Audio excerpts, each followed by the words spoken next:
The shock has worn off, the grief is set in as our nation mourns the air tragedy that left 248 of America's top soldiers dead. Good evening. That story leads tonight's News 11. Right now, investigators were back on the crash scene today looking for any clues that would lead them to a reason for the disaster. The black box with the voice recorder has been recovered, but officials won't comment on its condition or what it contains. One of the victims of the crash had been planning to spend part of his military career here in the Twin Cities. Alan Costantini has that story tonight from St. Paul. 28-year-old Alan Costantini, News 11, St. Paul. It's no easy task for these families to talk about their lost loved ones, but for one family who found out overnight about their son's death, they wanted the opportunity to show Minnesota, all of us, what we had lost. Stay in that area. The sentiment that a charter flight should not have been used to take the soldiers home was echoed today by victims' families throughout the nation. I feel like they were packed in there like sardines. I think that they deserved better aircraft, and certainly after what they have done for their country and the way they serve their nation, they could have been flown first class. The Army has decided the next group of soldiers to leave the Sinai will come home on Army C-141 cargo transport planes, which are actually designed to carry not people, but tanks and other large weapons. And President Reagan has announced that he'll preside over a memorial service for the victims at Fort Campbell, Kentucky on Monday morning. NBC is planning to cover that memorial service live. That is Monday morning at 10:30.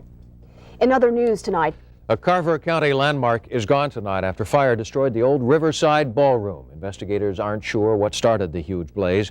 And as Kevin McDowell reports, they weren't sure how to stop it either. In Carver, Kevin McDowell, News 11.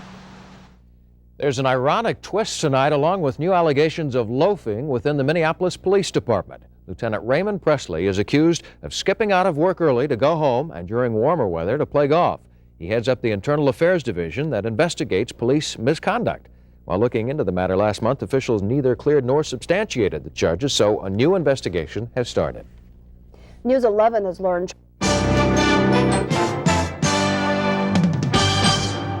There are plenty of folks around 11 country of Swedish descent, and for them today marks a very special holiday called Santa Lucia Day.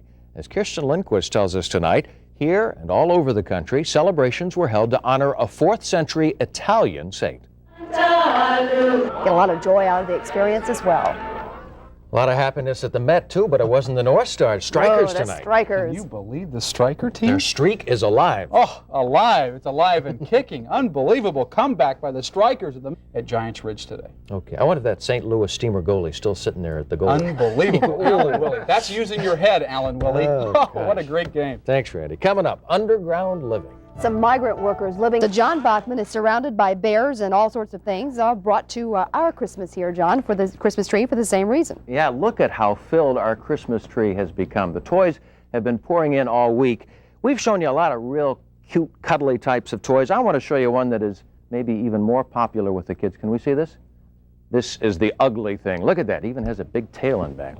Anyway, whatever kind of toy you drop off, it is so much appreciated. And thank you all for participating, but don't stop now. Let's keep it going. The Toys for Tots program. It's a program of toys for needy kids. Drop them off here at WUSA. We're just thrilled to be a part of this. 441 Boone Avenue North, Golden Valley 55427. We'll be back in a moment.